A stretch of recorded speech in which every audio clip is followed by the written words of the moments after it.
Test 6. You will hear a number of different recordings, and you will have to answer questions on what you hear. There will be time for you to read the instructions and questions, and you will have a chance to check your work. All the recordings will be played once only.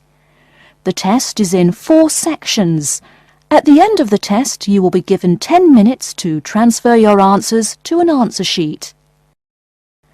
Now turn to Section 1. Section 1.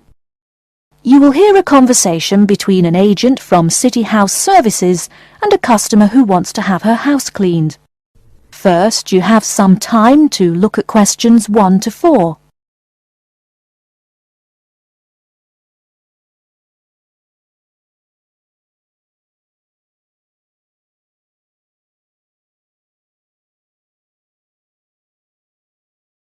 Now we shall begin. You should answer the questions as you listen, because you will not hear the recording a second time. Listen carefully and answer questions 1 to 4. Good morning, City House Services. How may I help you? Good morning. I'd like to arrange to have my house cleaned. Certainly. I just need to ask a few questions. First, could I take your name? Yes, it's Barbara Hill. Thank you. Next, is your house in London? Yes, it's in Kingston in southwest London. Okay, southwest London, and, what's the postcode? SW105. And what is the square footage and what rooms will be cleaning? The whole house is 268 square feet, and there is no need to clean all the rooms. I only want to have my bedrooms cleaned. Okay. How many bedrooms does the house have? 3 bedrooms. Oh no, sorry, we used to have 3 bedrooms, but we only have 2 bedrooms now. Are those single bedrooms or doubles? Doubles. Fine, 2 doubles. There's one more room which needs cleaning. It was used as a bedroom before, and now we have converted it into an office. I understand. 3 rooms have got to be cleaned. And are all of those rooms upstairs? Yes. Then downstairs we have a kitchen diner, conservatory and lounge. The kitchen diner is quite large and has the usual equipment: cooker with oven, refrigerator, cupboards and worktops. The conservatory has a lot of plants, but there's no need to take care of them. The lounge has a leather 3-piece suite and a large coffee table. Thank you. And do you keep any pets? Yeah, I really love keeping them. I've got 2 dogs and 3 cats. Okay, then if our staff come over to offer the service, please take your pets away. Have you looked at our service packages? Yes, I have one in front of me. Excellent. Before you hear the rest of the conversation, you have some time to look at questions 5 to 10.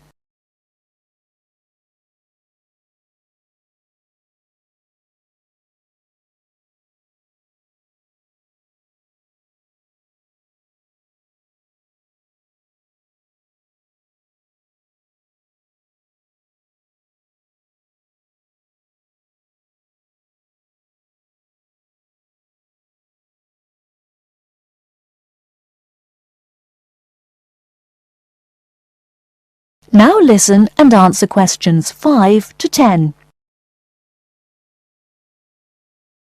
Any extra services you need?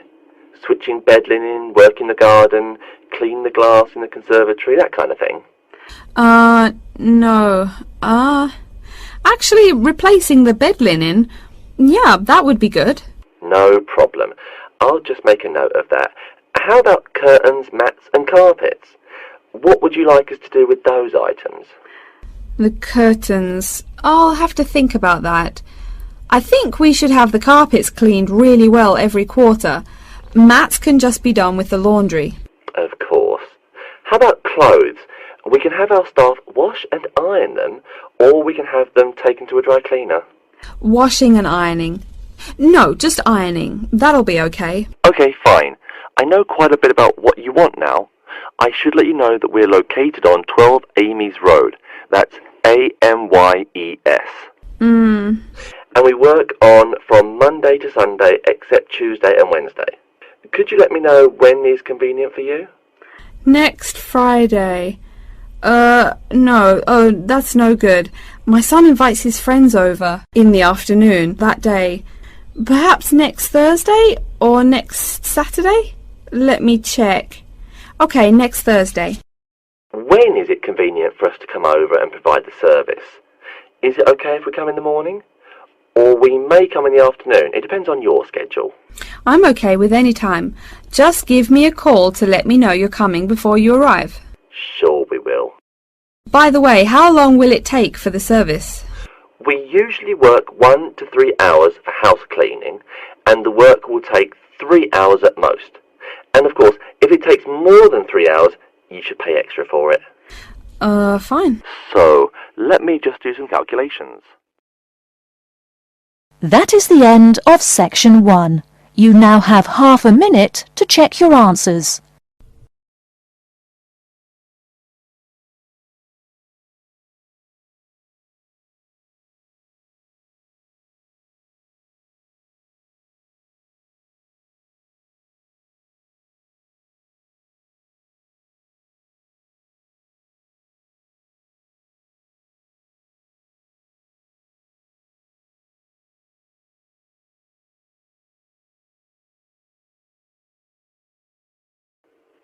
Now turn to section 2. Section 2. You'll hear a talk by a security worker from Sydney Airport who is introducing the day-to-day operations of the Australian Quarantine Service. First, you have some time to look at questions 11 to 17.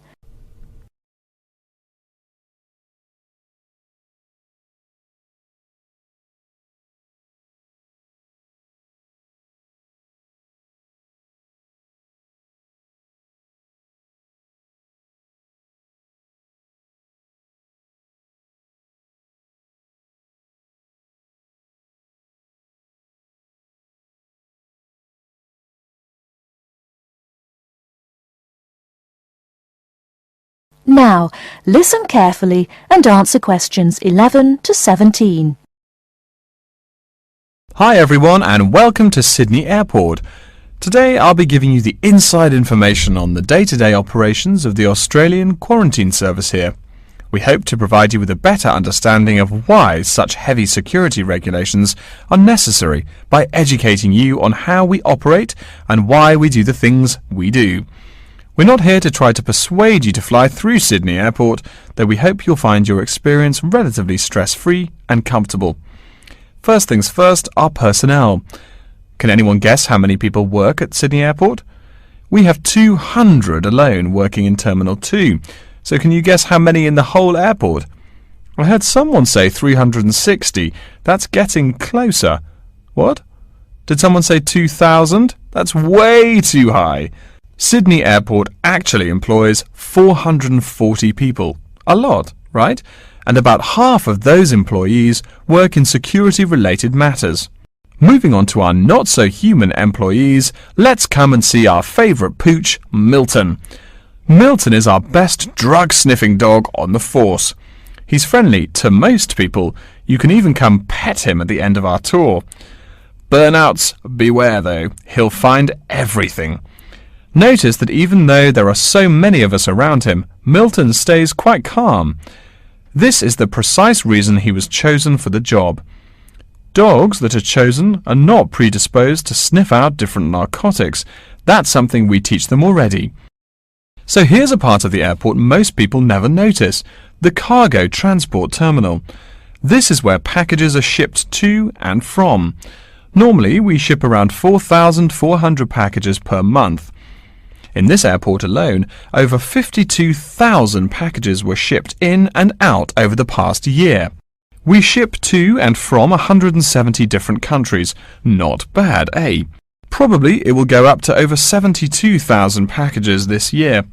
And despite over 100 flights in and out of here daily, the number of lost or delayed packages is impressively low.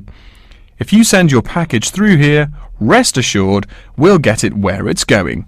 Let's move on to the area most of us are familiar with, the passenger terminals. In order to be allowed into this area, you must pass through security with your ticket and, if you're travelling internationally, your passport.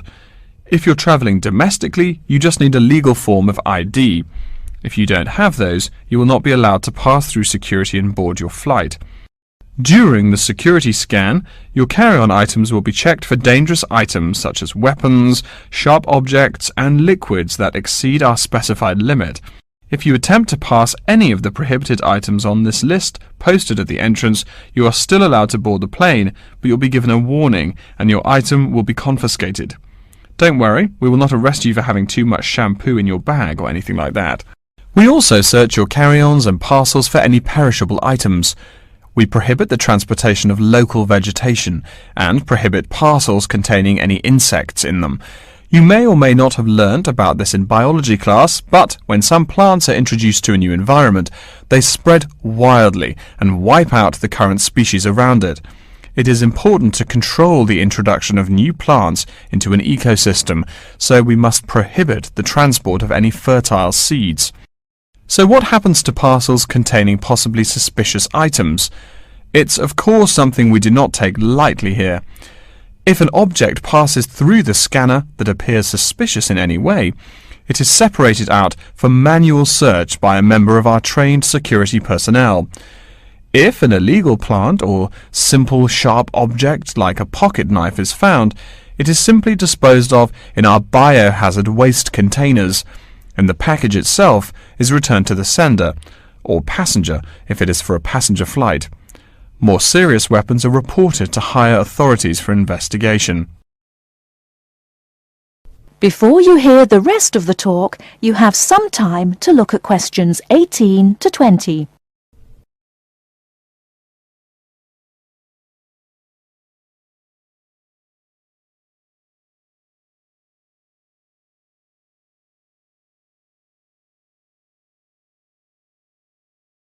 Now listen and answer questions 18 to 20.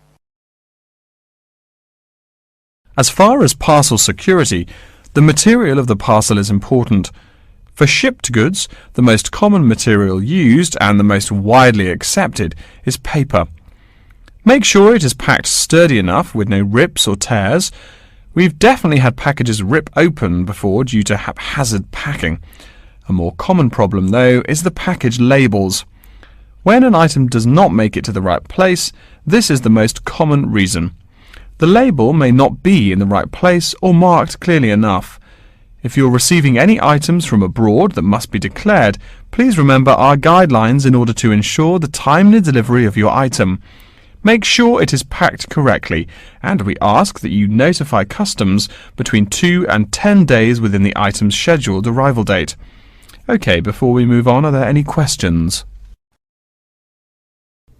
That is the end of section 2. You now have half a minute to check your answers.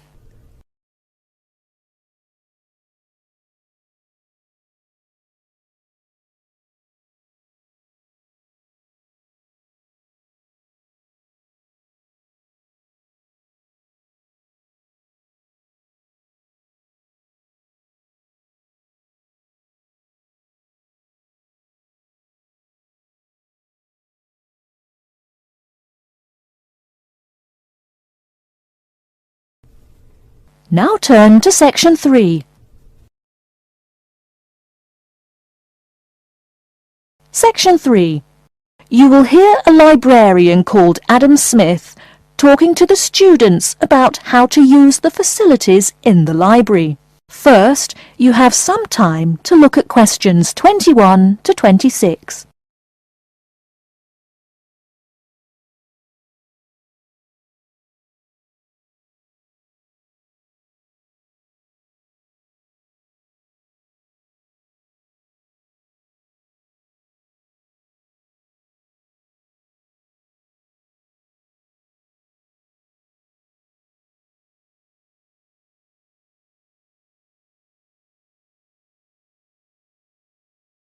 Now listen carefully and answer questions 21 to 26.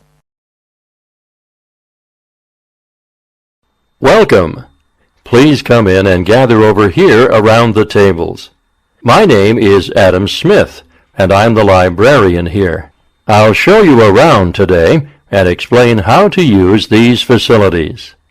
Hopefully, when I'm done with it, you'll know the ropes. And please feel free to let me know of any questions or concerns that you may have. Now we're at the gate of the library. Upon entering into the door, you'll find that the restrooms are on your left-hand side, and opposite them is a photocopy room. Many of you are wondering about the check-in and check-out process. What you have to do is go to the circulation desk, which is to the east of the photocopy room. The reading room is a really large area in the center of the library, just to the north of the circulation desk. I'm sure you won't miss it. If you're here to do research, this is where you should bring books to look through.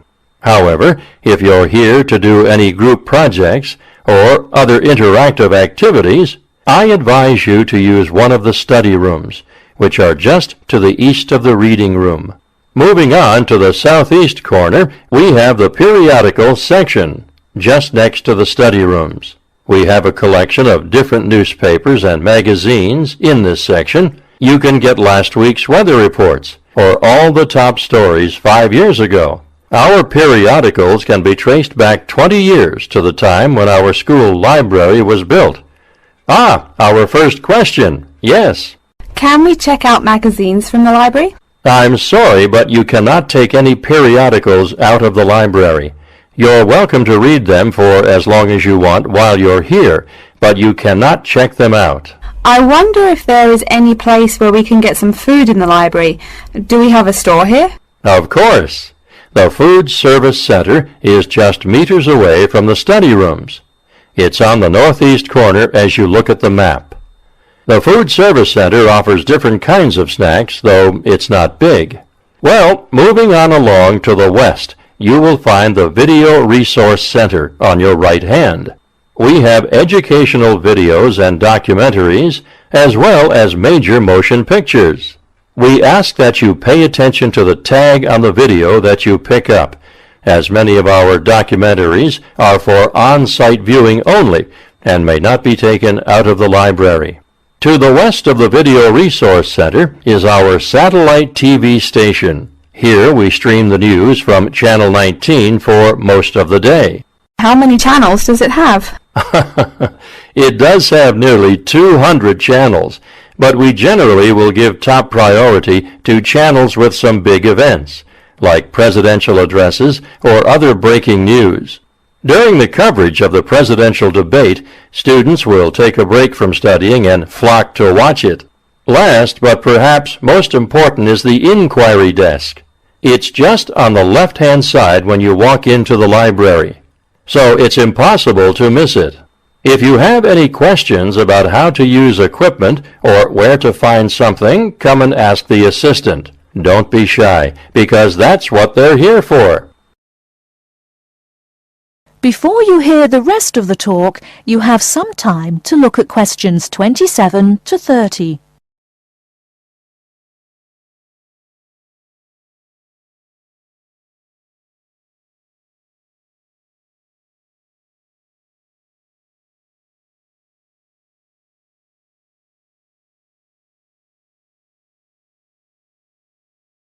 Now listen and answer questions 27 to 30. Speaking of questions, one of the questions we get asked is how to actually check out a book once a student has picked one out. If it's a fiction or non-fiction book, look for the pink and yellow checkout card inside the back cover of the book. You can also find information about the book on these cards, including its publishing date, genre, ISBN, and a log of dates it's been checked out before. Present this card to me or any library assistant, and we'll stamp it, and then the book can be kept for 3 weeks. You can find general information on a field of study by using one of our subject guides. We have them on paper here, but any of our computers will allow you to search within fields as well. What if the library doesn't have a resource we're looking for? Great question. I'm going to address that. Our library is a network with a number of other universities in the area, so if there is something you're looking for and it's available somewhere in the area, we'll be able to get it for you. However, there are universities which are not part of the network, so we do not share resources with them. If you want more information about the library and its resources, you'll find it in a labeled blue folder on my desk in the Enquiry section. Okay, so that's a lot of information all at once, and I don't expect you to remember it all. The most important thing is please be respectful of the staff, and if you need help with anything at all, come and ask me or one of the assistants. All right, any questions? That is the end of Section 3. You now have half a minute to check your answers.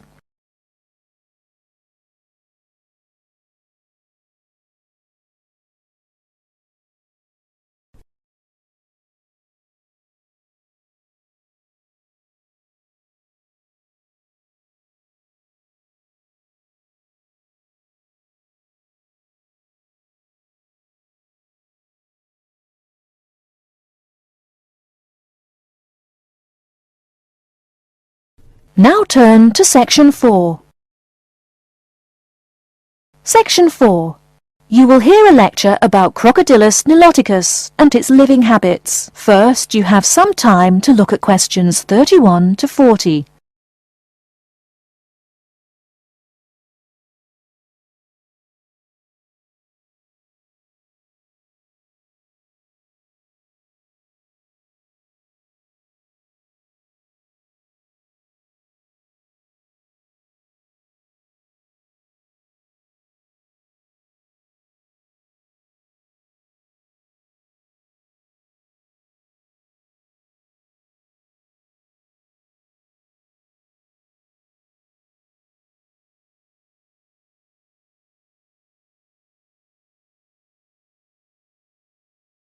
Now listen carefully and answer questions 31 to 40.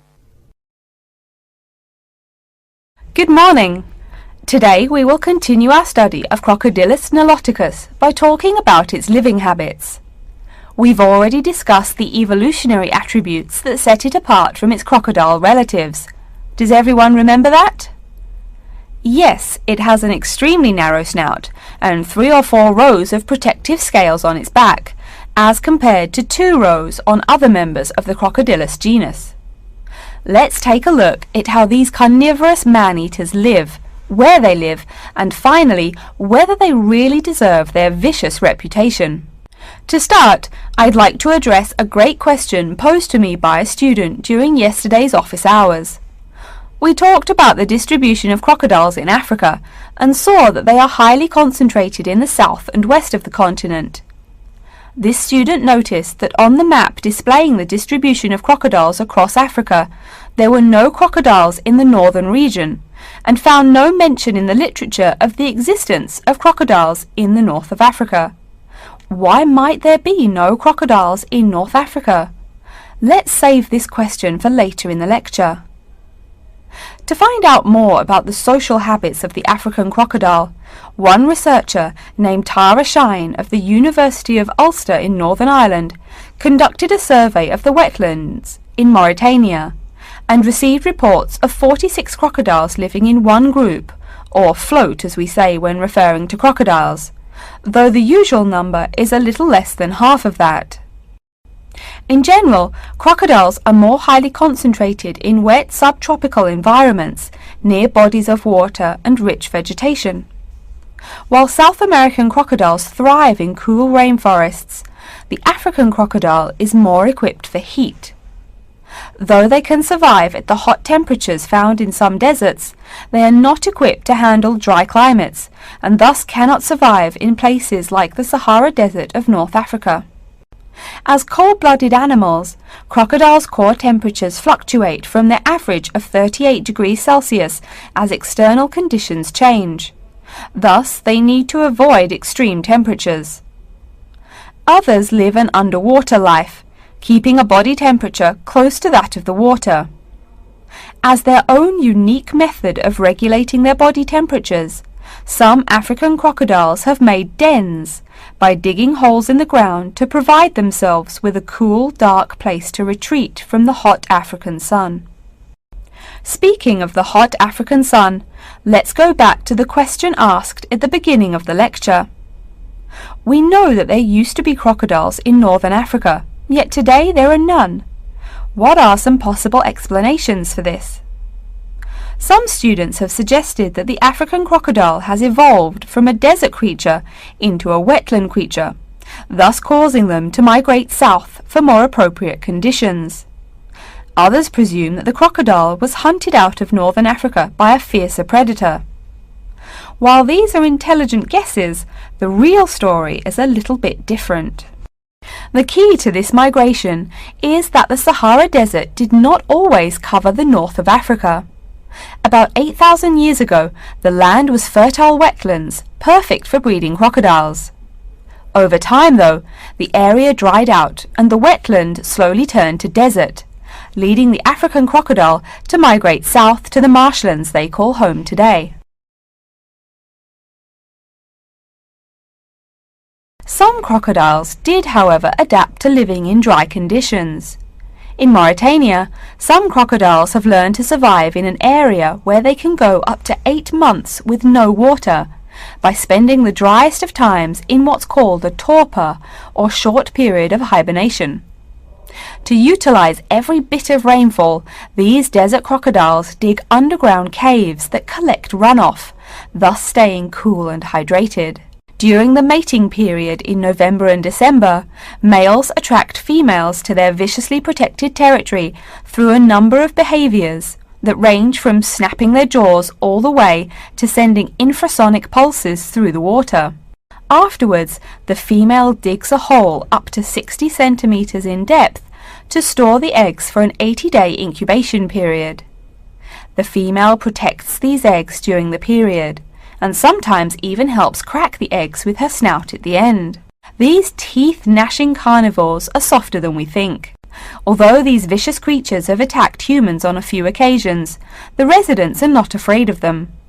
In fact, they show a great deal of reverence towards these wondrous creatures. Some say that crocodiles bring water to their habitat, so if they leave, they will bring the water with them.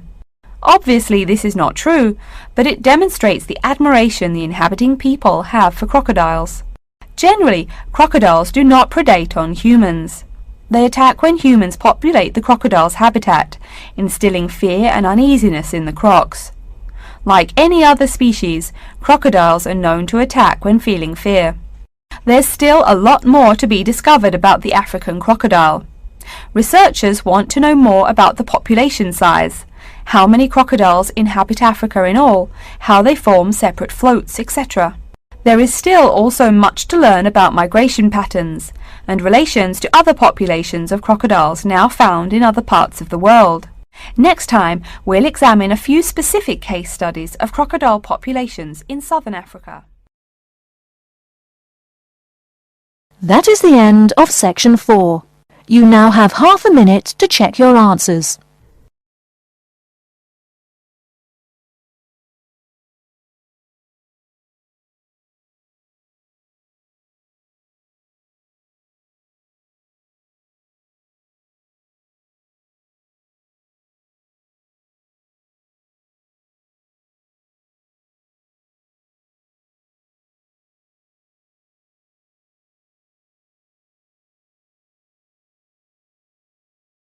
That is the end of the listening test. In the Ielts test, you will now have 10 minutes to transfer your answers to an answer sheet.